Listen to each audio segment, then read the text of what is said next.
No, this is Plan A. Plan A was always to diversify our revenue. This journey didn't start during COVID. This journey started 2 years ago, and obviously it has accelerated because we had that time. Oh, I suppose I can talk from this. Sorry, a bit old-fashioned. Not used to this up on a big TV screen, cinema screen. So anyway, going back to the question. No, it was Plan A. Plan A was always that we had this great data. I think airlines don't realize how great their data is.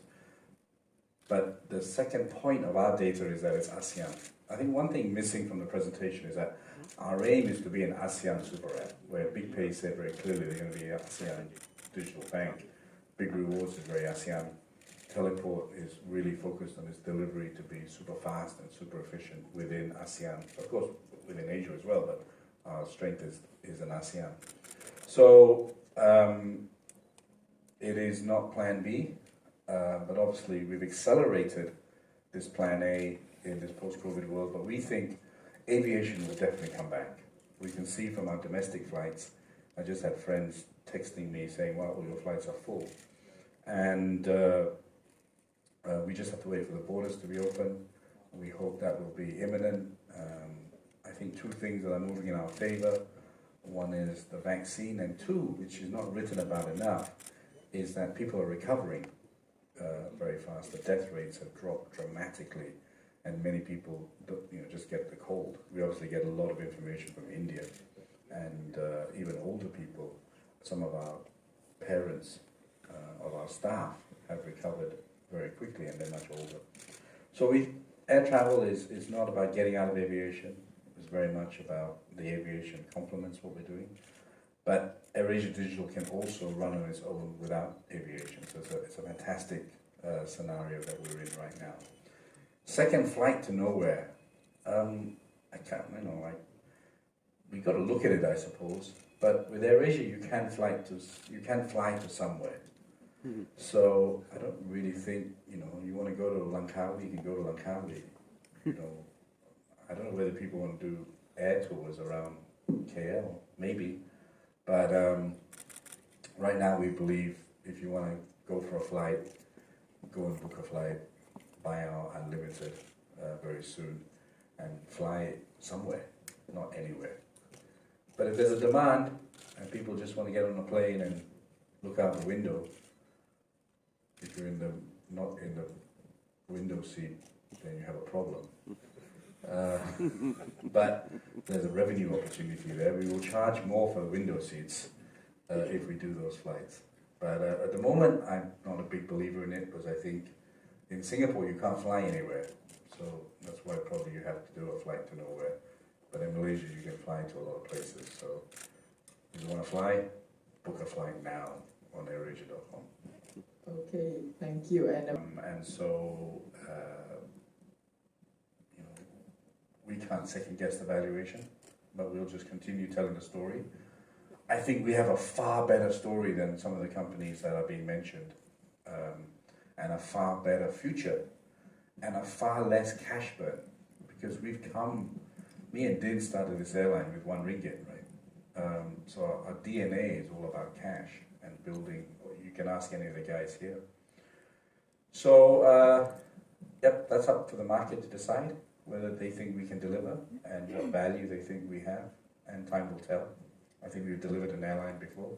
We've delivered a digital strategy in building a huge internet platform before any of these guys had come along.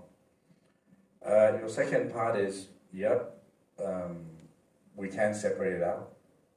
It's not the plan at the moment, but never say never.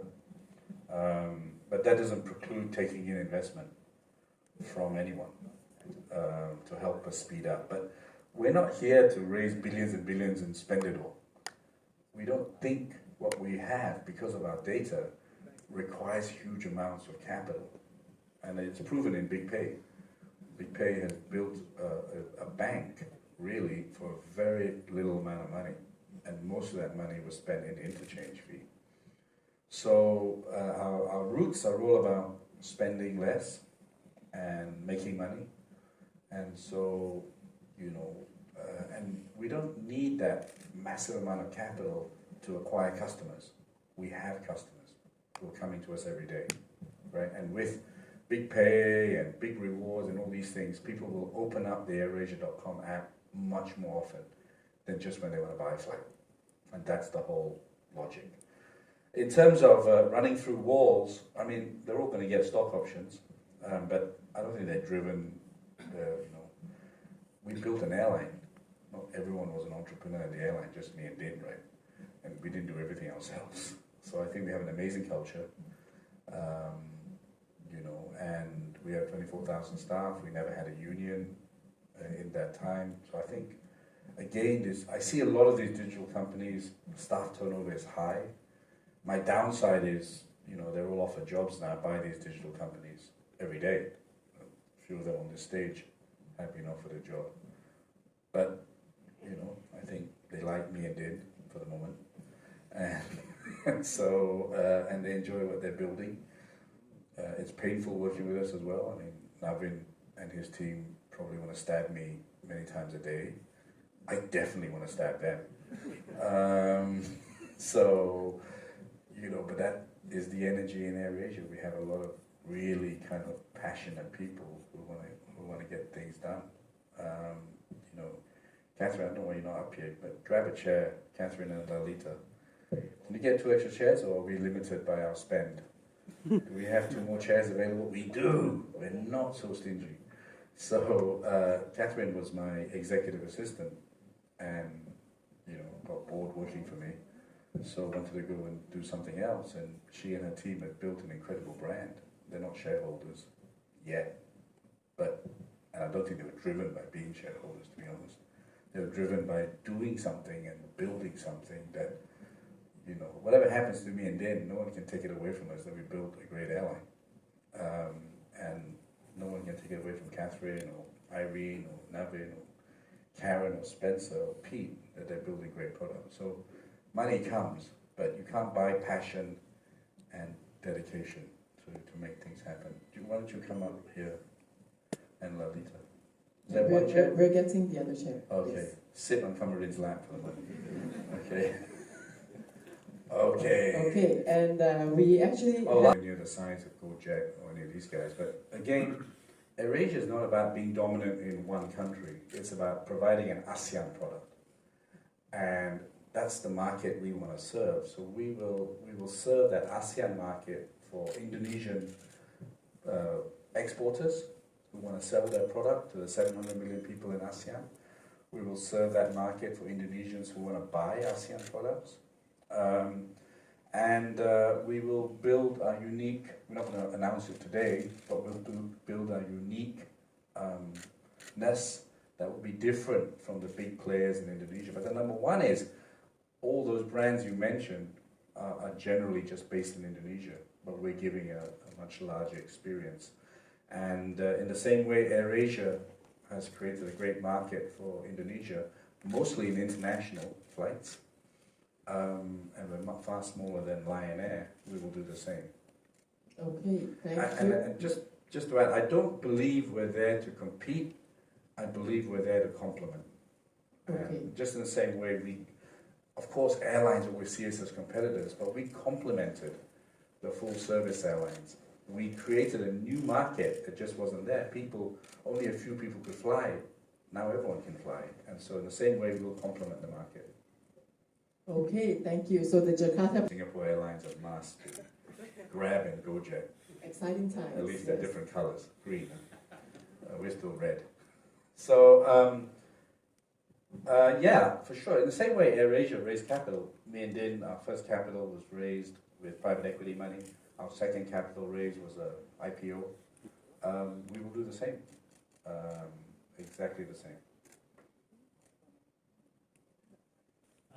First, let me add on what Tony said earlier on.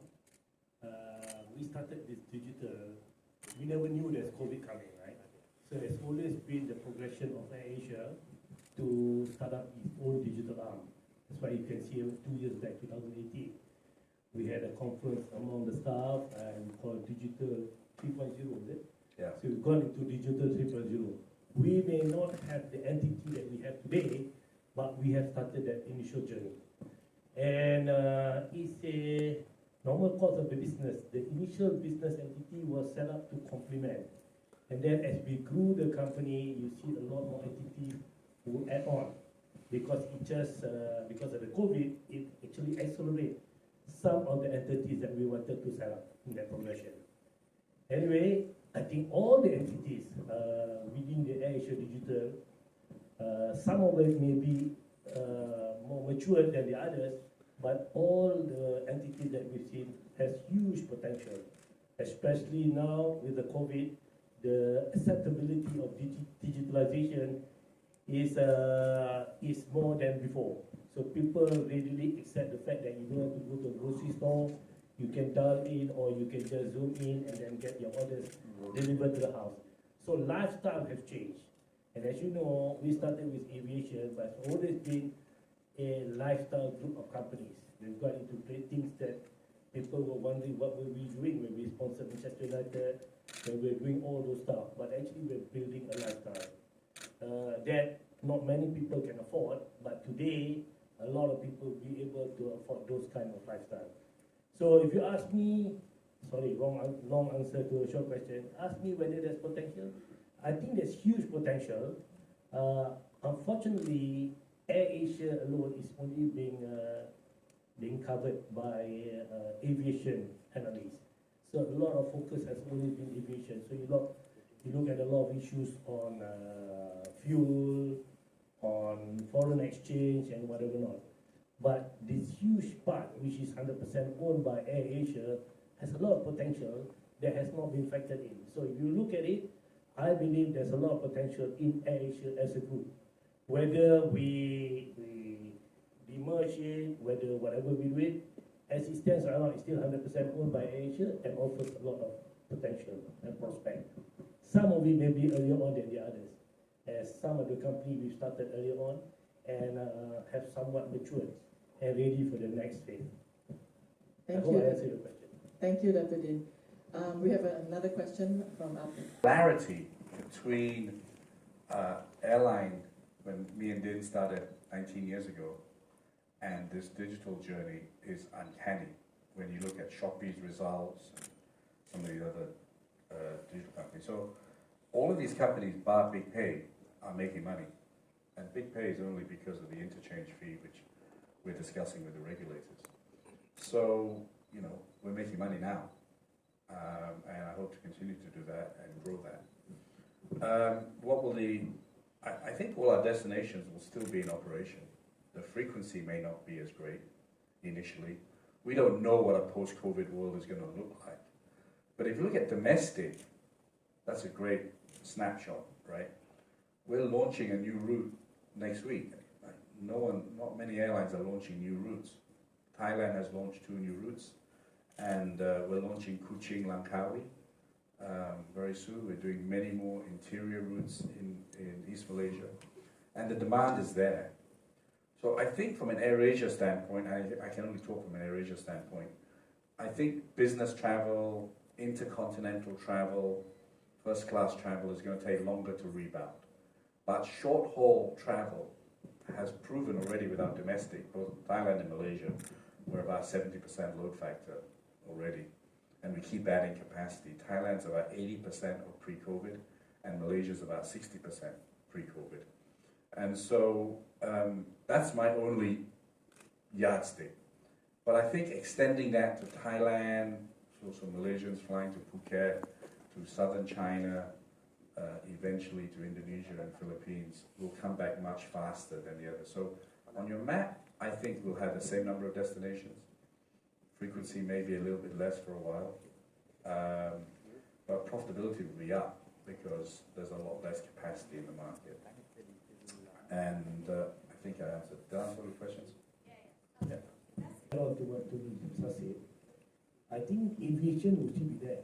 There's still a need for aviation because you look at the geographical location of where we are in, you still cannot replace air travel. Because just compare Malaysia, East Malaysia and West Malaysia, you still got to fly to Sabah, Sarawak. There's no easy way of there. I think the government tried ferry Malaysia and whatever not over the years. But obviously what we've proven is that affordable fare would be able to connect these two, and the same is Indonesia. So it's all divided by bodies of water, so many islands. So how do you connect them? So I think the role for aviation will still be there, you know. So it's just a question of time when they found a vaccine or people start opening up. So I'm not too worried about the aviation side. And as far as the digital side, some of the companies in Airasia Digital are already businesses within AirAsia that we took it out as a company as set up. It's already business. Santan is already part of AirAsia. It's doing very well. Its logistic was also a cargo division in AirAsia. AirAsia.com, when AirAsia started, we also were looking at other OTAs, and you're paying the same thing. So now we're just extracting businesses within the group into corporate entity. And as I said, some of it maturity because it's already there for the decade. As far as spending on a tech company and all that, huge money has been spent in developing the tech as well as acquisition. So as Tony pointed out in his first presentation, a lot of these acquisitions are done for virtually free because we already have the data. Some of them have to induce people to use the thing so they'll be able to collect the data. We have the data readily available for the team that we set up an analytics team to actually determine from this raw data for all the various businesses. So in terms of cost, in terms of development cost, it probably be setting up the platform. But the platform, you can actually template. There's huge platform out there. It's just that you got to realign it and make sure that it's in tune to whatever business you're developing. But having said all that, all of these are readily available within the AirAsia group. It's just extracting them out and putting them in the right place. It's like jigsaw puzzle. So we believe we'll be able to go out there, offer these businesses at the lowest cost possible. Yeah. So that will answer, I think, your question on cost of setting up a digital company or the fate of AirAsia going forward. Thank you. Thank you. And now we will move on to one question from the regional media. Yes, we do have plans to expand to Santan, especially in Manila next year, hopefully. Okay. But of course, we are planning to expand to China and UK, especially for next year Q1 and Q2. So hopefully by Q4. Okay, thank you, Catherine. And No one has. Bank Negara is still in the consultation phase, and I think I've been told, I'm not sure it's accurate, but end of the year they will finalize that and then put out the terms. And we've been told 5 digital bank licenses will be given out. So they have a process hasn't started. okay, and we have one more question coming in from the Philippines, and the question is from Tony. The app is open in the Philippines now. We're now starting to build the content from the Philippines, and we are very, very excited by, logistics is opening, the hotel supply is opening, all these things are opening, and so we're moving on some of the products, Big Pay, etc. Potentially we'll look at local partners, but Big Rewards is already in the Philippines. I think Catherine is a bit I think Santan will open much earlier than Q4. So so everything is moving, but I'm very excited about the Philippines. The digital nature of our business is really fitted for the Philippines, especially in the e-commerce and logistics platform and the fintech platform. So on some products we're going to look at partners, but starting from today, Philippines is open for business for us. Okay, Manila Standard, who is tuning in, I hope that answers. Oh, I don't know how to answer that properly. Diplomatically, it's not my strength. Yeah, I think, I wouldn't say it's a competitive advantage. I think it's the model, the low-cost model, you can see it in Europe anyway, is definitely going to bounce back faster than the premium model. Long-haul model. I think the premium short-haul model will be strong as well. I think, people, not everyone wants to fly AirAsia. People want to fly on a full-service airline as well, to Phuket or to Bangkok or to Jakarta. So I think short-haul travel will bounce back faster. I think in the economic climate we're in, low-cost travel will have an advantage because our fares will be more affordable and people will look for value. In terms of capital, we don't have a number. We don't, we're not. Could be convertible, could be debt, could be equity.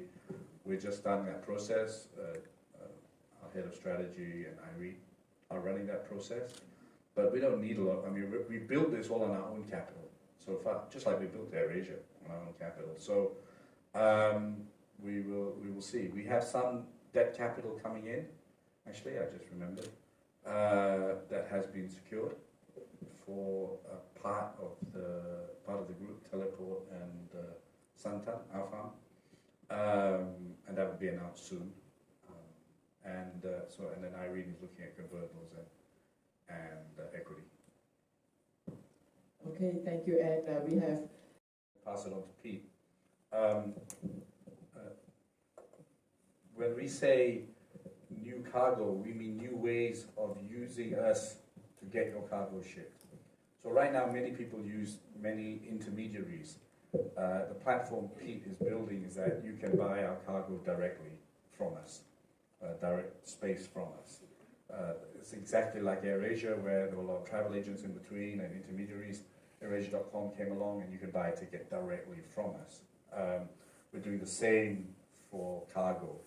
I don't think we're carrying any. We've got a few more exemptions. Riyadh has cleared that we can now carry some dangerous goods that we didn't have approval for before. That includes carrying people like Riyadh, who is dangerous, with his mask. And but it's not any form of new cargo. And cargo-only routes, I think people tell you there are quite a few that we're operating now, only cargo only. So I'll leave the rest to Pete. Matt, there's a question about cargo. It normally doesn't excite people, but certainly this period, we've done more than 1,000 flights of flying just cargo only. I think a lot of that has been healthcare, PPE, supporting governments and agencies in moving things around, right? But I think what's really important for us is when we looked at our network, which I think is understated in terms of the value, only about 20% of our destinations really have kind of recurring cargo demand, and the rest is really to cities with a lot of population, a lot of people that buy things online, but actually have no way to get it to them in the shortest and most affordable way possible. And so when we look at Southeast Asia as our playground, we look at the 87 cities that we fly to, we look at a lot of those cities that really have no cargo demand or no e-commerce demand today, that we want to serve to consumers there, because we fly there. It's honestly the best and fastest and cheapest way to send something from A to B. And so I think that's what really is what we mean when we say we're building, an infrastructure under Teleport. That's really what we're trying to do. And it's one of those things that, you really don't know it until you experience it, where it's just like, you have a bad experience kind of waiting a long time to receive something, or your package is damaged, or it just takes ages and no one really knows where it is. I think we want to change that experience. And so I think if there's one thing we want to say is that, you'll know the value of us when we can actually deliver to you. So that's where we are. okay. Thank you, Tony. Thank you, Pete. And that wraps. Opportunities for us. One is, three opportunities. One is this platform is open to anybody that wants to work with us as well. We don't have to develop anything ourselves. So, there's no secret. We're working with Azran and the Naluri team to try and do something on the health side to use this. This platform is about democracy. It's about giving the small guy a chance as well. So if there are apps that need traffic, and is a great idea and can complement what we're building, Pablo and his team is building an API stack that will be easy for you to integrate it. And so we want to give the small guys a chance as well to be able to get traffic from ASEAN, and this can be from anywhere in ASEAN, to be able to use the power of our app. This whole thing is about democracy, just like we did with flying. It's about restaurants not being able to share the data. In many of the food delivery, they don't get the data. We think they should get the data. It's about restaurants putting their own menu up there as opposed to being told what to put up. So we're trying to democratize everything and allow everyone to benefit from what we built as well. So that's one. Two is so you understand, why are we in a record company? Because content is important. Me and Cameroon came from content. And if we don't build our own content, and it's not just music, we have our own editorial content, etc., then we will be slaves to our good friends at Google, not cloud advertising, well, not really my friends, and the Facebook, who definitely is not my friend. So we want to build content so people will stay with us. And building content also opens us up to more relationships. The music relationship we have with Universal is unbelievable. It's not just about that great artist that you just saw. It's about other relationships we have developed, which you'll see. And the third thing is we're a great advertising platform. There are many companies who want to advertise with us. If you look at Amazon, they make a huge amount from advertising products, etc. So we have a fantastic company under Karen. I'm just checking actually. We're really quite diverse. How many women and men are there here? Navin's kind of a woman anyway, but we're pretty diverse. So, and you got the Riyadh chair, did you? The shorter one. So Karen has built a very strong, and we're not just on, the other powerful thing about advertising is we're advertising in the air. So when you fly on AirAsia and you log on to airasia.com, we have at the moment, more than 5 million people already that have access to that. So I think I want to end on the fact that everything has a reason, from music company to moving boxes to food. It's about building a whole lifestyle. And very soon we will work with our sister mobile phone company, which is another platform, TuneTalk, and Irene's working with the insurance company, TuneProtect, and maybe one day they're part of this whole system. So everything's about this ecosystem where everyone kind of benefits, and that enables us to be much more profitable by everyone benefiting from this ecosystem. And the very last thing is we're Asean. That's our playground. That has been our playground from the moment me and Din started this airline. So thank you very much for coming. It's great to see so many people. Thanks for the great questions, and wish us luck on this journey, which is very exciting for all the team.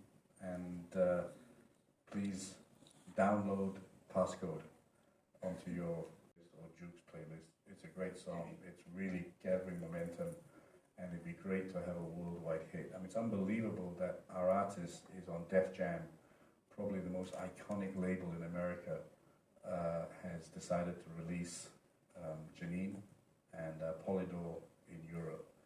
So that just shows the ambition, the power of what we can do with AirAsia, that we can sign a 19-year-old Thai-German girl, and now she's on a worldwide release.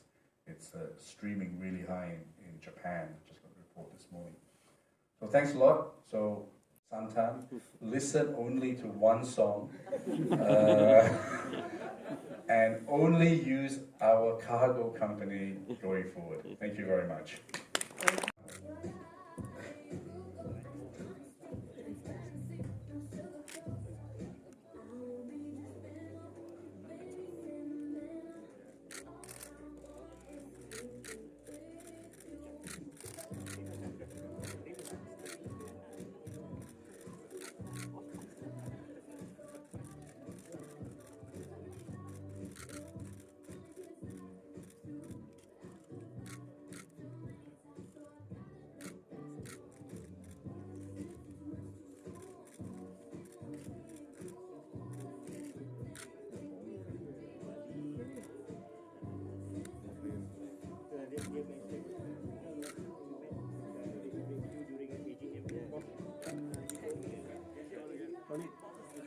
Oh, so you said last time,